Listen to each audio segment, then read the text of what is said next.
Hello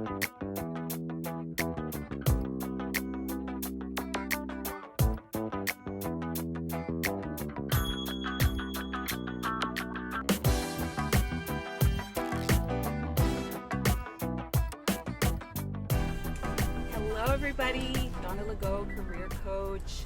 I am just getting ready for my next episode of Stuck in Traffic.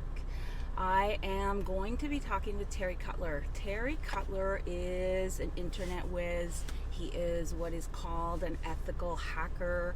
So he's all about cybersecurity and keeping us safe and keeping corporations safe from real hackers. Yeah, just like Can you get the door it's open? like the James Corden show. Oh my God! Yes. Hello, Terry. How are you? Hi. Good. How are you? Same here. It's Great. been a long time. It has. Yes. So Terry, thanks so much for coming. Thanks for having me. Thanks for coming into my car on this really crisp. It's freezing, isn't it? I think it's Very. like minus 20 You or picked something. the worst day. I know. But you know, we plan these things ahead of time. So what are you gonna do? At least it's cold out there, not in here. It's winter in Quebec. That's life, right? So, Terry, I kind of introduced you, but I think you can probably do a better job of that than I can. I called you an ethical hacker, which sounds really James Bondish. Right. And but I think maybe you could just, tell me, how would you describe yourself? What do you do? Sure. For the average person, I'm known as a cybersecurity expert. Okay. So what happened was in 2005, I was inspired by watching shows like CSI and 24. I'm like, how does Chloe O'Brien break in all these systems so fast? And that's when I found out there was actually a course called the Certified Ethical Hacker, where they teach you the same techniques that the bad guys use to break into systems, except you use no skills for good. Right. And that's where I use that knowledge to help companies and individuals keep safe online against Right. malicious hackers and criminals. Right. And you're called like an ethical hacker. It's a real title, yeah. Do you literally hack companies? Yeah. And With their permission, right? So what happens is they I give me guess. documentation. Yeah. So this way, if ever I got caught, I can say, no, I got proof that they gave me authorization. Right. And so you got started that way. Tell me a little bit about where you come from. Are you originally from Montreal? 'Cause Yeah. That's where you're working from Yeah. now. So I was born in NDG, Okay. right on Girard, and then moved to a small town called Point Calumet. Oh, yeah, I've So heard of that. right now Yeah. it's known for the water slides or the beach club. Yeah, that's true. So then I grew up there for a long time, and then moved to LaSalle. Okay. Yeah. And so do you come from a large family, small family? Yeah, we have a large family. Right, and is everybody from Montreal, or are Montreal you and kind of Ottawa. spread out? Okay, Yeah, okay. majority, but there are some in Toronto and out west And you're definitely bilingual. Yes. I mean, you do all your work, I think, in both languages. official Canadian Both languages. official languages. Right, so, because you travel all over the place for your Yeah. work, don't you? Yeah. Did you tell me you were going to Dubai? I just got back from Bermuda recently, doing a big presentation up there and some audits, and then now heading over to Dubai, where I'll be speaking to almost 1,000 auditors Wow, how fun is at a that? keynote conference. Wow, so you're really in demand out there. Yeah, it's getting there. I'm but lucky to get a few moments with you then. I think. But- Right. So let's just get started with, how concerned should I be, or should an individual be, about their internet security? Is it really a problem for somebody like me, or is it just, the big companies that need to be concerned? Right. So everybody has a responsibility to keep information safe. So everybody's a target right now. It doesn't matter if you're the lonely old grandmother that checks her email once a month, Right. or the average large company. Everybody is a target. Okay. So anybody that has an email is at risk of phishing and ransomwares, which we'll talk about in a bit. Yeah. But no, everybody is. It's not just IT's role; it's everybody's responsibility for cybersecurity. So I should be much more afraid than I am. Absolutely. Oh yeah. Well, especially if you get hit with a virus or get hit with a ransomware, Right. You're that's all you'll be thinking about. Right. But so I'm with Apple. Yeah. Am I I know more where this protected? question's coming from. Am I more protected? That's Is- what they give us the impression. Yeah. that if you're My with Mac Apple, is safer. I don't have yeah. viruses, Right. which is not true. It's not true. Okay. So I can tell you for sure that yes, Mac is safer out of the box, because Mac comes out. Everything's safe out of the box, Yes. right? So when you get a Mac, you have and you're set up your account. You're set up as a limited user. Okay. Okay. So if you get infected, only your user session will become infected, not the system files. Okay. Unless you actually typed in the password, the master password. So you know, whenever you install an application, it asks you sometimes to type in your master password to install it.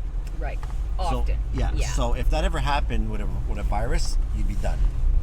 And on Windows, What do you mean I'd be done? It would be the machine would be infected because there's ransomwares that come out from Mac. So as well. it would allow me to do it. It would allow me to install this. Yes, because ransomware or you whatever. allowed it in. I see. So I'm giving it permission, so I'm not more protected because It comes down to the user. It's always usually human error that's at fault here, because even when I'm attacking companies, I'm not wasting time hacking through firewalls and get detected. All I have to do is send a phishing attack to a user, and he's going to click on my link and let me in through the back door.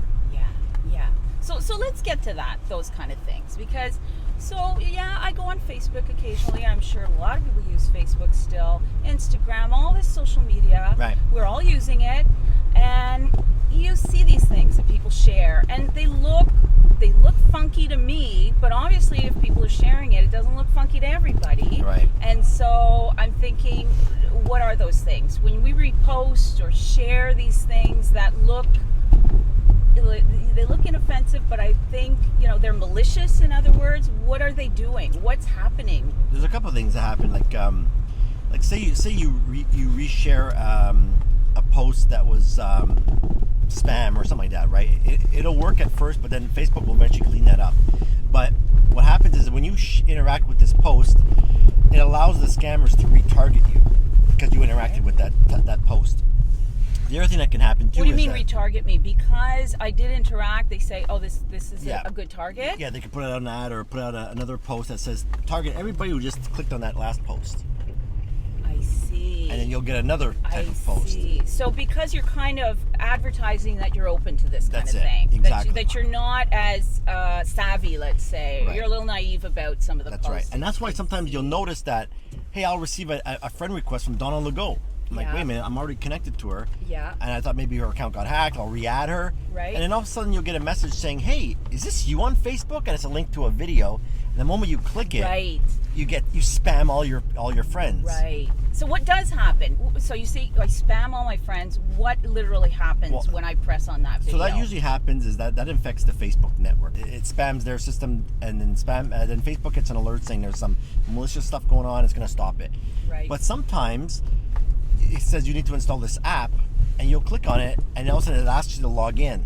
And you think you're logging into Facebook again through the app, but you're not. You're actually giving the cyber criminals your username and password in clear text. And then they're going to log in to your real account and lock you out and take control. Wow. That's why sometimes you may notice that your user, so maybe someone of your friends, their account got hacked, and all of a sudden everything's turning Arab on their account. Oh, really? But I have received, for example, here's a video of you. Yeah.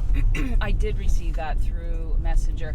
But the person is not really sending it to me, are they? No, it's a bot. Yeah, it's coming from somewhere else. So I wouldn't even know if I was sending that out to somebody. Exactly, you wouldn't know. Is that correct? Exactly. Your friend will message you saying, hey, why are you spamming me? You'd be like, what are you talking about? Right. And I'm not even aware that it's happening on my account. Speaking of that message you just said, have you ever received an email saying, hey, Donna, you don't know me, but your password is this, and it's your real password? No. Okay. My God, that would be terrifying. So a lot of people are getting these types of emails. In fact, I was on vacation last year where I received, I swear, almost 113 emails about this. Okay. And I had to create a video while I was on vacation. Because what was happening is people were creating really lousy passwords, and websites like LinkedIn, Marriott, all these guys were getting hacked, and the hackers were trying to decrypt people's passwords, and whoever had a weak password was able to decrypt it. And so, say your password was 12345 like the majority of them are. People do that? Oh yeah. That was number one password. Number 123456789, I think, was the number one password of the year. So it'll show your email address with your password 1 to 9, and they're gonna send you an email saying, "Hey Donna, I know your password is 1 to 9. Yeah, they're taking a chance. And I got video of you, on a porn site doing stuff. And if you don't send me Bitcoin, I'm gonna transfer this video to all your contacts." And people freak out. But how could you freak out unless you were actually doing porn? Well, that's the part that throws people off, because people are starting to receive these emails at work. Because that's not smart. Well, See, that's dumb. Yeah. Because I mean, unless I'm doing porn, I'm gonna say that's kind of weird. That's it. I don't remember that name. Yeah, that's where you get thrown off. So you're like, oh, this is a scam. You'll delete it. But there are some people. They're smarter than that. Some of them. You'll see. I have some testimonials on my site from people that got caught with this, and I had to do a verification for them. That's embarrassing. So Why did you think that there was porn out there? Right. So to create a very strong password, you want to have between 16 and 25 characters long. What? Right? And like, I know what you're thinking, is this guy nuts? Like, how you can remember a password this long? So if you can think of song lyrics or phrases, right? For example, a simple phrase: "I had a great day at work 2020!" Exclamation point. Right. Very, very simple phrase. Yes. Remove the spacing, capitalize each letter of the word, and that password alone will take 10 years to crack. Wow. And if That's a great idea, though. You know, a sentence. But don't use that password because like a million people have it. Yeah. And if you if you want to really make it unbreakable, right? You replace the O's with a 0 and the A's with an @ symbol. Right. But then sometimes people are still writing their passwords down, or they're using like Donna01, and then I got to change my password. Okay, Donna02. Right. And that's why you need to. There's another feature you have to enable. What do you mean still writing them down? I'm not supposed to write them down? No. I have to write it down? So many people write it down. How am I going to remember that? And you were just talking a little bit earlier about ransomware. Right. That sounds pretty serious. What is Very that? serious. So it's the number one form of online extortion. What happens is you're going to receive an email, or you can also maybe not have your Windows up to date or your software up to date, and it can get it automatically now. But you'll click on something you're not supposed to, and all of a sudden, all of your data, your photos, your documents, everything becomes completely unusable, becomes locked. Okay. And there's absolutely no way to get your data back unless you, one, restore all your data, but the ransomware is programmed to go after your backups. So it's going to encrypt your backups as well. Okay. Everything gets locked down. Your employees can't work. So here you are paying your employees not to work. Now they're asking for a ransom of $100,000 to $200,000. What? And then to allow you to have access to get the key to unlock your data. Oh my God. And then the virus is still in the system. So you have to hire an outside firm to come in and help you clean it up. Then you have your IT guys working around the clock to reinstall everything. Expensive. Oh yeah, like I've witnessed the bill go from $6,000 to $1.2 million in 3 weeks. Oh boy, I can imagine. So there's absolutely no way. So it's either pay the ransom or restore your backup. So a lot of folks think, oh, I have an IT guy, they're taking care of it. Your IT guy is considered your family physician, your family doctor. Would you ever ask your family doctor to perform a laser eye surgery on you? And most people wouldn't. And that's where a cybersecurity expert comes in and complements the IT staff. Right. Because the IT staff is they're so in the day-to-day that they might not know stuff that cyber guys would know. Right. And so we find ways that, you've misconfigured your backup. If you got hit with a ransomware, your backup would be infected at this point. Oh, really? As well? Yeah. And so is it ever worth it to pay the ransom? Oh, a lot of people do, believe it or not. Oh yeah, Really? because think about it. If it would cost me over $100,000 in IT staff to bring the system back up, I would just pay the ransom, which could be $75,000, and save money. Still. Oh yeah. What's funny is that the question I get, or the comment I get asked, well, what if I pay and I don't get the key? Yeah. Well, these criminals are like, no, we have to keep up our reputation. That when we get the money, we pay you. We give you the key. Yeah. So, but they're still criminals. For God's sake. So, like, how nice of them, right? So we get the key, we decrypt the data, but there's still a good chance they can say, okay, hit him again. Yeah. And that comes down to the whole training thing, right? If the users knew what not to click on, how the scams are happening, how they're getting in, the employees would take cybersecurity more seriously. Right. That because it has a lot of impact, because there was a company that got hit with a ransomware, paid the ransom, and then laid off 300 people because they took a monstrous financial hit. Right. So we're actually 3 million personnel short in our industry. There's not enough professional cybersecurity experts to help everybody. Wow. So that's a good career choice then for somebody. So that's the only problem is that we when I give training to students, I have a version where I influence them into coming into the field. Right. But they have to understand it's not a 9-to-5 job, right? There's a lot of education. There's a lot of stuff to keep up to date. But you do give training. I do, I was looking at your website, and you do like, I think, webinars, things like that. And so what is that, and what can people come away with? And would the individual go, or is this mostly geared for companies? Okay, so I created what's called Internet Safety University. It was a program I developed originally for parents and kids to stay up to date. Right. But it was also addressing small business owners, small business employees, because they're the most at risk. Right. And so it was arranged in modules. So I think there's like 70 videos in this course. Wow. Of 2 to 5 minutes. Done? Yep. Wow. So I also have a free version, so you can head over to www.internetsafetyuniversity.com. You're gonna have access to 45 minutes of free content just to get you started. Right. And then you have the choice to upgrade to the bigger version. Okay. And it has everything on how to protect your kids online, how the predators groom your kids, to how to lock down your computer like a Mac.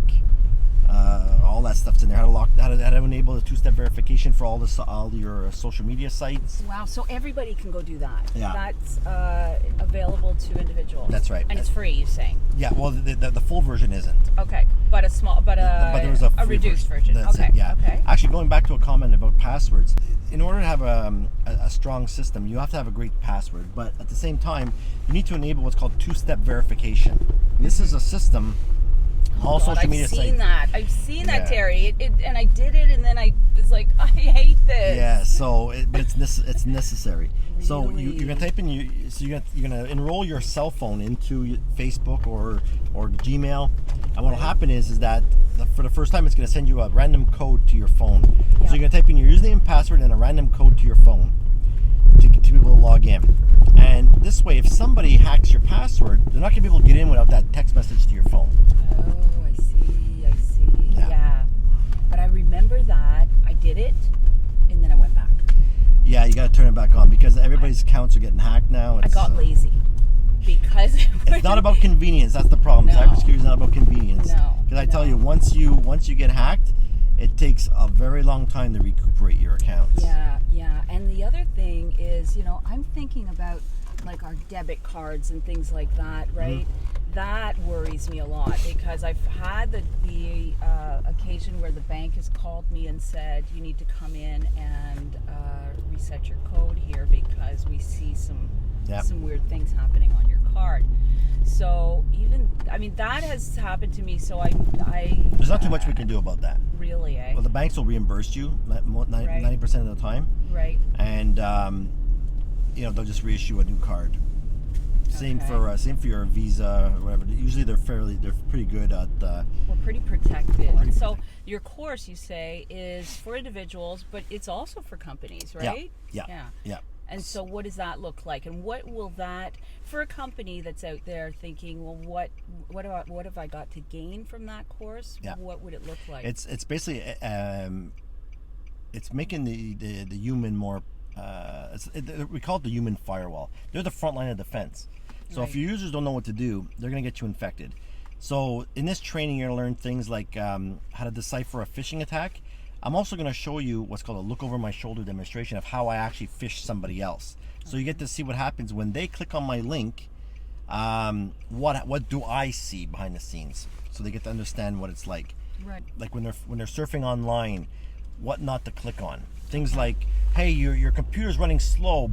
Boost it now with this new virus scanner. God, I've seen that before. Yeah, they'll click on it, they'll install it, and their machine becomes infected. Oh God, yeah. So there's just so many scams happening out there. It's very, very hard to keep up. And I get that. I get how it's really your employee that is likely going to make this happen, right? Absolutely. He's the one or she's the one that's going to be clicking on something malicious without knowing. So you need to educate. Well, think about the people. HR person. The average HR person receives so many emails or CVs.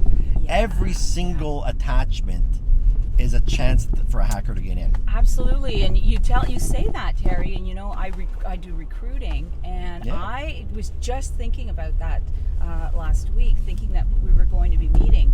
I do that all the time. I get CVs that come into the system, and what else am I going to do? I have to click on it to look at it. I have to read it. That's it.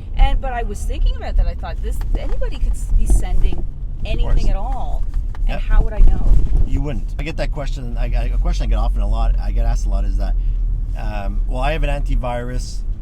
I'm protected. And then I go and ask them, well, what antivirus are you using? Well, I'm using the free AVG. Like, what? You can't use the free stuff with this. There's not enough protection. There's no protection. There's no protection. You gotta look at the more advanced stuff. You know, like ESET or Kaspersky or something more I had that for a long time. But those are basic stuff. Those technologies can be easily bypassed because they're what's called signature-based technologies. Every 4 hours, your antivirus is going to go and update itself so it gets the latest database of threats. Right. But if I come in and create a custom virus, your antivirus is going to receive this and say, I don't know what this is, let it through. And then you're in, and then I'm in. Oh God, yeah. So you gotta look at spam filters, things like that. You gotta make sure all this stuff is set up. Right. And that's where, especially if you're a company, that's where audits come in, cybersecurity audits, because we can run some audits and it won't take very long, and we can find all these basic problems that need to be fixed. Mm-hmm. You know, we find so much things like, well, you're missing certain patches here, which would allow a ransomware to get in. You're giving out way too much access. Almost everybody's an administrator on their computer, which is a no-no. Really? You've got macros enabled in Word, which means that if you open up my Word document, which has a virus in it, the macros would run it and encrypt your computer.